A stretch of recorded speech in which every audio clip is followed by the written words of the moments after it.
जय श्रीराम। तर आजचा शुभ दिवस आणि सर्वात प्रथम माझ्या सर्व लाडक्या मित्रांना आणि त्यांच्या सहपरिवारास मकर संक्रांतीच्या खूप खूप शुभेच्छा आणि शुभ शुभ शुभेच्छा पण।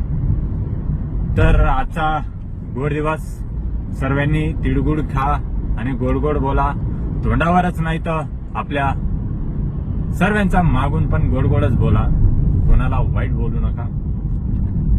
तर मकर संक्रांती हा खूप शुभ दिवस आणि हा थोडा वाईट दिवस असतो बाईक चालवणाऱ्यांना, कारण की या दिवसांमध्ये खूप पतंगबाजी होते आणि पतंगबाजी केल्यामुळं जो पतंग कटते आणि त्यावेळेस जो धागा जातो तो बायकरांसाठी खूप धोकेदायक असतो। आणि सहसा नाशिकमध्ये 5-6 केसेस आल्या आहे अशा, ज्यांचे गळे कापले गेले। तर तुम्ही पण सेफ राईड करा, सावकाश चालवा बाईक आणि एन्जॉय करा आजचा दिवस। तर शुभ मकर संक्रांती आणि सेफ मकर संक्रांती। काळजी घ्या सर्वांनी, सर्वांना शुभ शुभ शुभेच्छा। भेटू परत एकदा, तोपर्यंत जय श्रीराम।